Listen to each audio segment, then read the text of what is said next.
Hello and welcome to vlog number 2. I had anticipated on continuing yesterday's vlog thought, but I've had a change of mind today. I'd like to talk about who listens.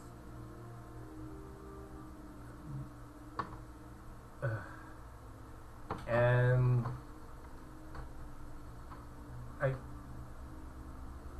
have so many different stories I could share from this. I don't know.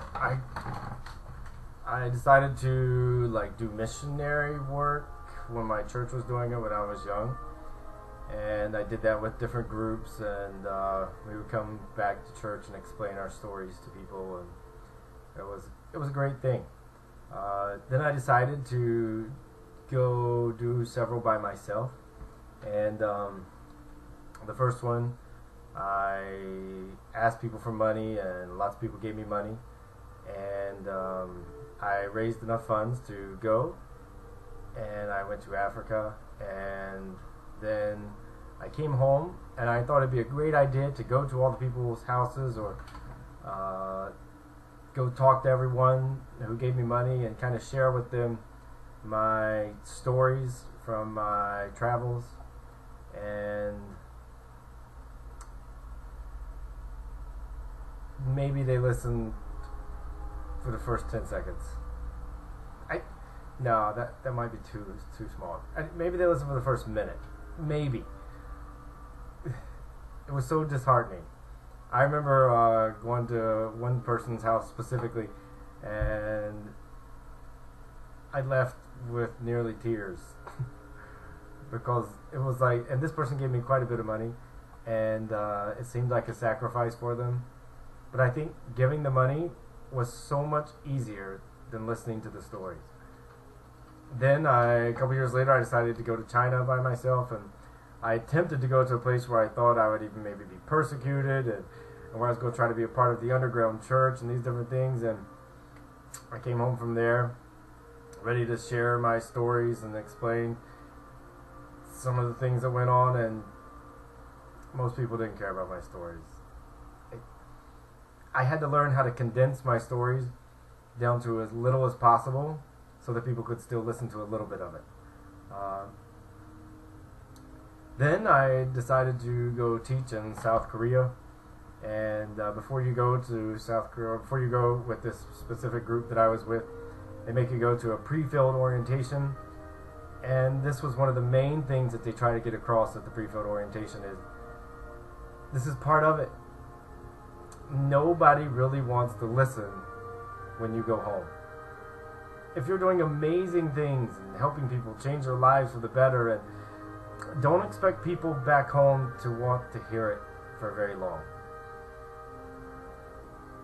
I think when I initially heard this, I was like, yeah, kind of, because I experienced that before. But now I'm not just going for a week or 2 weeks at a time, but I'm going for a long time. Surely it'll be different because I'm going to live there, you know? But it wasn't. I do this trick every now and then. It makes my mother so mad. But I'll start saying something like, so I went in the store the other day, and I stop it. And you know that almost never does anybody say, hey, wait, what happened in the store? Almost never. I dare you to try it. And do it to somebody that's supposed to care. Start some type of story, cut it off in the middle, and see if they're listening. It is so depressing that almost nobody listens. Almost nobody. It's like everybody in the world is crying to be heard and nobody's listening. But I don't mean for this to be the most depressing video ever or most depressing vlog. I mean for it to be a taste of reality.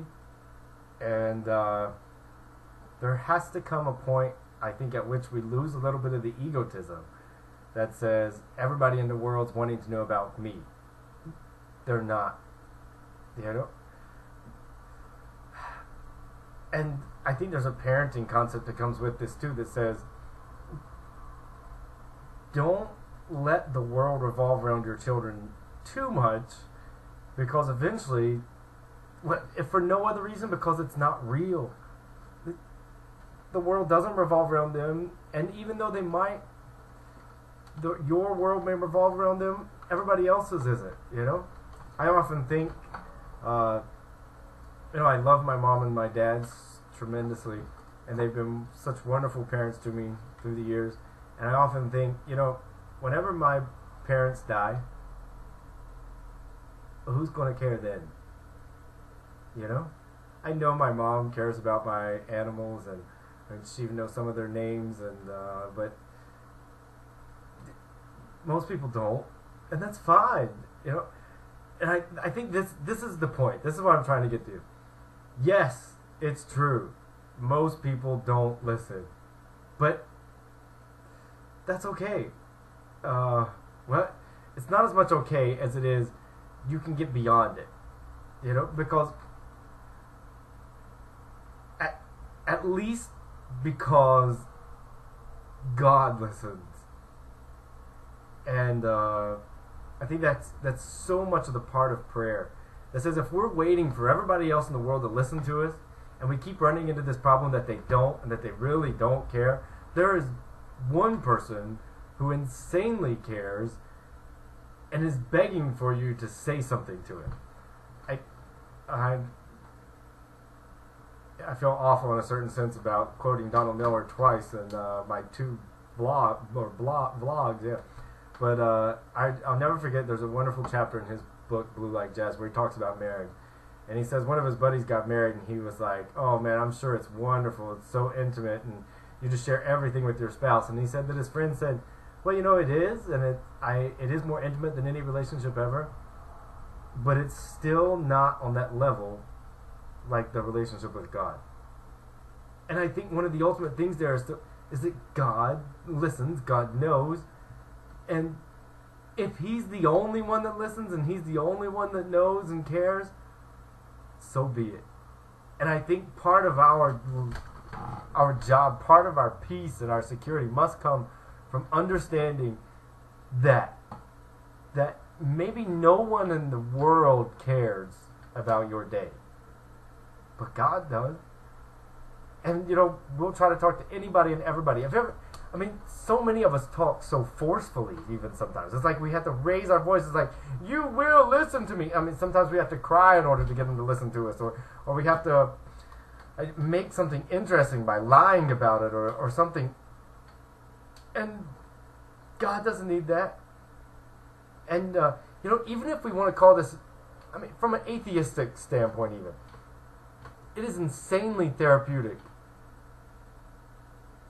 to talk stuff out, to say what's on your mind, and to carry that dialogue with a person, the person of Jesus Christ, to say, I'm having this conversation, and based off of what I know who Jesus is, this is his response to it.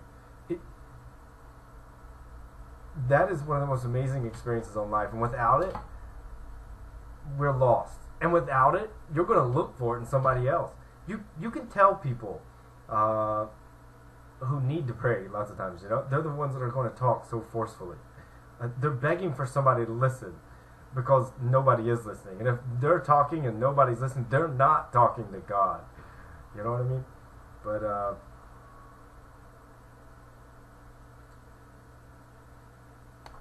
one of my favorite speakers says, it takes a lot to be a good speaker, and not very many people can be a good speaker. But it takes even more to be a good listener, and everybody can be a good listener. Isn't that insanely true? I'm so scared also of our modern times, because truth depends on the person, supposedly, that everybody has opinions, and whether or not something is true or not is really absurd, and so we end all of our debates with, you have your view and I have my view, and everybody has their own understanding, and so what we end up with is a complete self, or like a circle within ourselves. There's no reason to talk. Why would you talk? Your opinion's just as good as their opinion's just as good as your opinion. So not only is this view that truth is dependent upon the person so false, self-defeating, but it isolates us. And one of the great teachers of this is daggone, I can't think of his name right now. He wrote the book. Anyway, his conclusion was hell is other people. And one of these reasons is because he knew that he himself was right, but whenever he started talking to everybody else, it was like, oh no, they disagree with me. I hate them for disagreeing with me. And from what I've read, I think he ended up going crazy, living in a madhouse, and not wanting to speak with other people. It's not human to be such. But when our ideas are that truth is relative and that you can't learn from somebody else, or you can't come to a better understanding of anything because it's dependent upon the person, then we create this anti-human society of which no one should listen. It's such a sad society. Let me live in my box and know that what I know is true, and you live in your box and let you know what is true. And then we don't live in community at all. But at the same time, with true ideas, there's this insanely true thing that happens with them. We can express the truth here, and we'll live it here. So somebody can say truth is relative, but they listen a little bit, even if it's just to the news. Why would anybody listen to the news if truth is totally dependent upon the person or people? Why would anybody read a book, if anything, if truth was relative to the person? But it's like we use that as a backdrop. We use it as a punt. We have to say something to get us out of our situation sometimes, and so we go back to everybody has their own interpretation, everybody has their own view. Opinions are like bungholes, everybody's got one kind of stuff, you know what I mean? But we don't even live that way. But what I'm saying is that we are starting to live that way more so because of our theoretical belief that truth is relative. And it's becoming more and more a part of our experience. We're getting more and more away from the truth, more and more away from reality because of these theoretical beliefs. It's like if you told somebody that there's no such thing as math, then or that math makes you evil.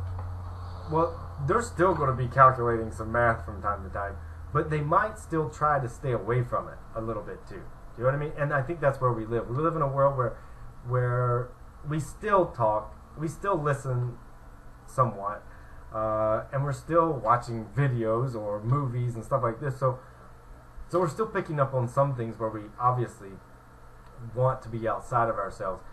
But at the same time, and especially with real issues, we've moved farther and farther apart because we believe this self-refuting punt, like back up, that didn't work, okay, now it's time to punt comment, that truth is relative and that everybody has their own opinion. Anyway, that's all, kind of sharing my mind. Hope it may help. See you next time.